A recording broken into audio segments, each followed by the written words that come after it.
அனைவருக்கும் வணக்கம். இன்னைக்கான அரசியல் அப்டேட்டில் நாம் பார்க்க போகிற ரொம்ப முக்கியமான ஒரு பரபரப்பான அரசியல் தகவல் என்ன அப்படின்னு பார்த்தீங்கன்னா, ஜனவரி 1, 2026 நாள் குறித்த இந்தியாவுக்கு தங்க மார்க்கெட்டே குலுங்க போகிறது அப்படின்னு நான் சொல்லணுங்க. ஏன்னா இந்த விஷயத்தால் ரொம்பவே சடனாகி இருக்காரு ட்ரம்ப். இதில் அப்படி என்ன தான் நடந்துட்டுருக்கு அப்படிங்கிறத பார்த்தீங்கன்னா, முழு தகவலோடு இன்னும் பரபரப்பான உலக செய்திகளை நீங்கள் தெரிந்த பலன் பெற வீடியோவை ஸ்கிப் பண்ணாமல் கடைசி வரைக்கும் பாருங்கள். வீடியோக்குள்ளே போகிறதுக்கு முன்னாடி இதுவரைக்கும் நீங்கள் நம்ம சேனலை சப்ஸ்கிரைப் பண்ணலை அப்படின்னா உடனே சப்ஸ்கிரைப் பண்ணிக்கோங்க. அப்படியே பக்கத்தில் இருக்கக்கூடிய நோட்டிஃபிகேஷனுக்கான பில் பட்டனையும் ப்ரெஸ் பண்ணிக்கோங்க. சரி நேயர்களே, வாங்க வீடியோக்குள்ளே போகலாம். ஜனவரி 1, 2026 முதல் பிரிக்ஸ் பாதுகாப்பு கவுன்சிலின் தலைமை பொறுப்பை இந்தியா ஏற்கிறாங்க.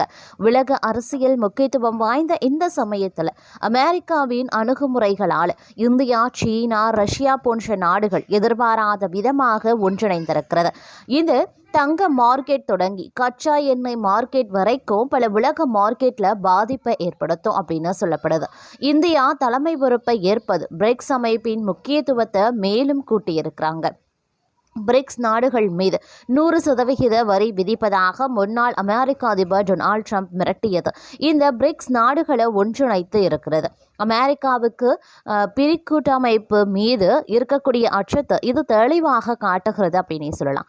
அரசியலில் ஒரு நாட்டின் பேச்சுவார்த்தை வலிமையை கச்சா எண்ணெய் உற்பத்தி, தங்க இருப்பு, பொருளாதார பலம், உணவு தன்னிறைவு ஆகியவை தீர்மானிக்கிறது.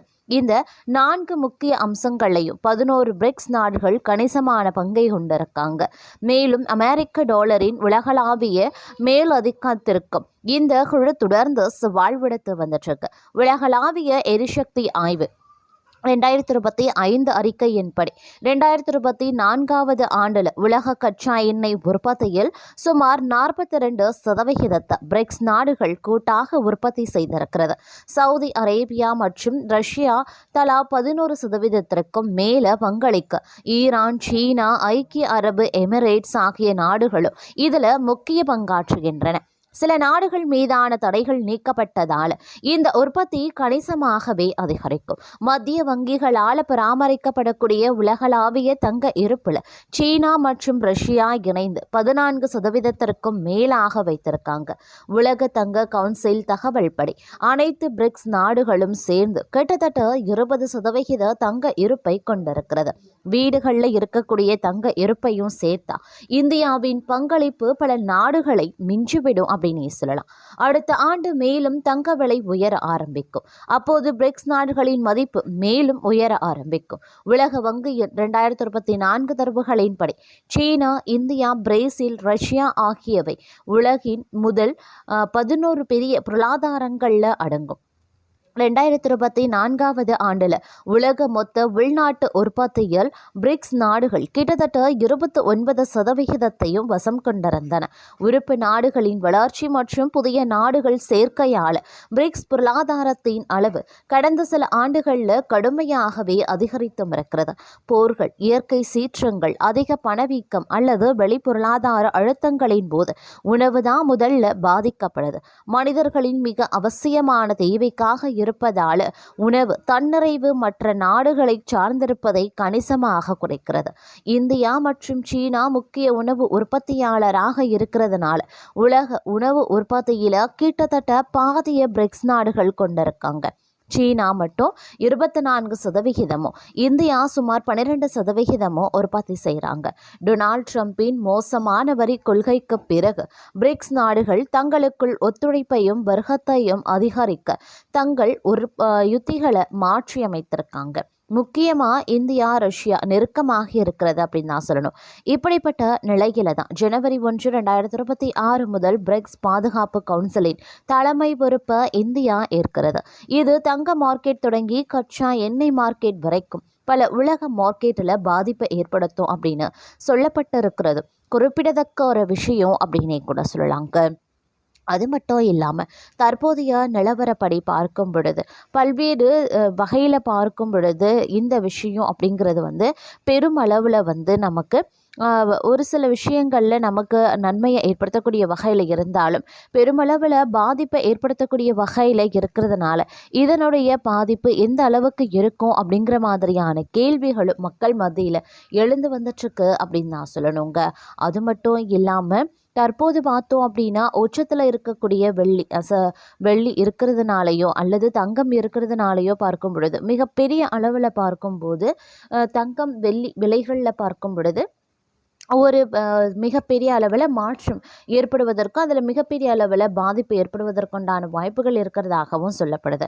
அது மட்டும் இல்லாமல் மற்றொரு புறம் பார்த்தோம் அப்படின்னா உக்ரைன் போர் 20 அம்ச திட்டத்துடன் முடிவுக்கு வருகிறது அப்படின்ற ஒரு செய்தி தற்போது வெளியாகி இருக்கிறதுங்க.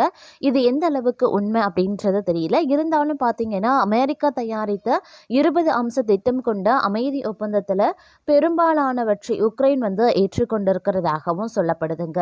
கடந்த 2022 ஆண்டு பார்த்தீங்கன்னா பிப்ரவரி முதல் உக்ரைன் மீது ரஷ்யா தொடர்ந்து தாக்குதல் நடத்தி வந்துட்டு இருந்தாங்க. இதனை நிறுத்துவதற்கு மேற்கொள்ளப்பட்ட முயற்சிகள் அனைத்துமே தோல்வியில முடிஞ்சது. இந்த நிலையில அமெரிக்க ஜனாதிபதி டொனால்ட் ட்ரம்ப் பேச்சுவார்த்தைகளை தீவிரப்படுத்தினார்.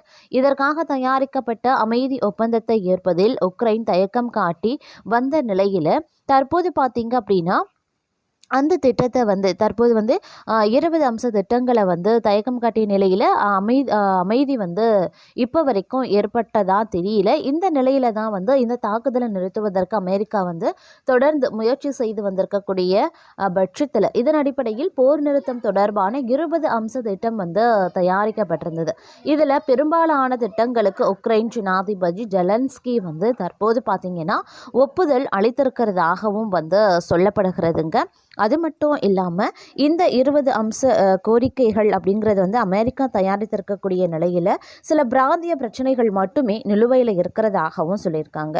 அமெரிக்கா மற்றும் உக்ரைன் குறித்த ஒப்பந்தத்தை ஏற்றுக்கொண்ட நிலையில் அது ஒப்பந்தம் ரஷ்யாவுக்கு அனுப்பி வைக்கப்பட்டிருக்கு. இருந்தாலும் அந்த ஒப்பந்தத்தில் என்ன இருக்குது அப்படிங்கிறது குறித்த தகவலை ஜெலன்ஸ்கி வெளியிடலை. அதே நேரத்தில் போருக்கு பிந்தைய கட்டுமான பணிகள் மற்றும் பாதுகாப்பு உறுதிமொழிகள் குறித்த உக்ரைன் மற்றும் அமெரிக்கா இடையே தனியாக இருதரப்பு ஒப்பந்தம் போடவும் முடிவு செய்யப்பட்டிருக்கிறதும் குறிப்பிடத்தக்க ஒரு விஷயமா பார்க்கப்பட்டு வருகிறது அப்படின்னே கூட சொல்லலாங்க. அது மட்டும் இல்லாமல் வெனிசுலாவில் இருந்து அமெரிக்கா கைப்பற்றிய கப்பல்கள் இருக்கக்கூடிய கச்சா எண்ணெய் மற்றும் அந்த கப்பல்களை விற்றுவிட இருப்பதாக டொனால்ட் ட்ரம்ப் தற்போது ஒரு செய்தியை வெளியிட்டிருக்காரு. தென் அமெரிக்கா நாடான வெனிசுலாவின் தலைவர் நிக்கோலஸ் மதுரோ பதவியில் இருந்து விலக வேண்டும் அப்படின்னா அமெரிக்கா தொடர்ந்து அழுத்தம் கொடுத்து வரக்கூடிய நிலையிலேயே கச்சா எண்ணெய் கப்பல் தொடர்பில் ஜனாதிபதி ட்ரம்பினுடைய கருத்து தற்போது பார்த்தீங்கன்னா வெளியாகியிருக்கிறது.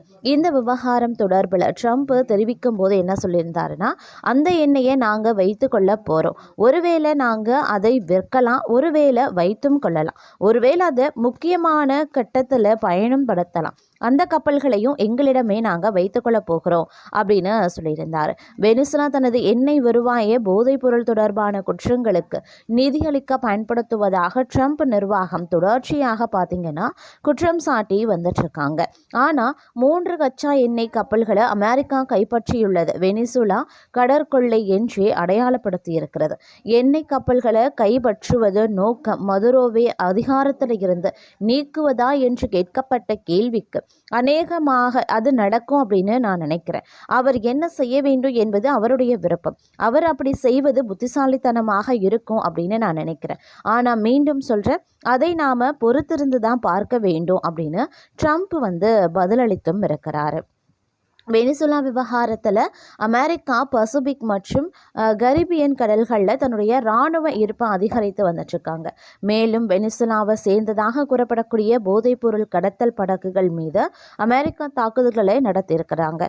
இதில் சுமார் 100 பேர் பார்த்தீங்க அப்படின்னா கொல்லப்பட்டிருக்கிறதும் குறிப்பிடத்தக்க ஒரு விஷயம்.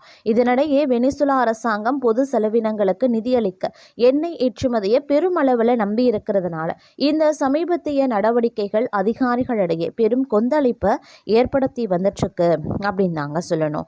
அது மட்டும் இல்லாமல் அமெரிக்க அதிபர் டொனால்ட் ட்ரம்ப் புதிய போர்க்கப்பல் கட்டுமான திட்டத்தையும் மற்றொரு புறம் அறிவித்திருக்கிறார். அந்த கப்பல்களுக்கு தனது பெயரையும் அவர் சூட்டி இருக்கிறதும் குறிப்பிடத்தக்க ஒரு விஷயம். ட்ரம்ப் கிளாஸ் கப்பல்கள் அப்படின்னு இவை அழைக்கப்படுது. இந்த வகை போர்க்கப்பல்கள் கொண்ட படை கோல்டன் பிளேட் எனப்படும் அப்படின்ற பெருமிதத்தோடு ட்ரம்ப் அறிவித்திருக்காரு. பொதுவாக அமெரிக்க அதிபர்கள் வரலாற்றில் அவர்கள் பணிகாலத்தில் நாட்டின் போர்க்கப்பலுக்கு அவர்களின் பெயர் சூட்டப்படுவது கிடையாது. அதில் இருந்து தனக்கு விதிவிலக்கு கொடுத்து கொண்டு அவற்றிற்கு சொந்த நாமகரணம் செய்திருக்காரு ட்ரம்ப் அப்படின்னு நான் சொல்லணும்.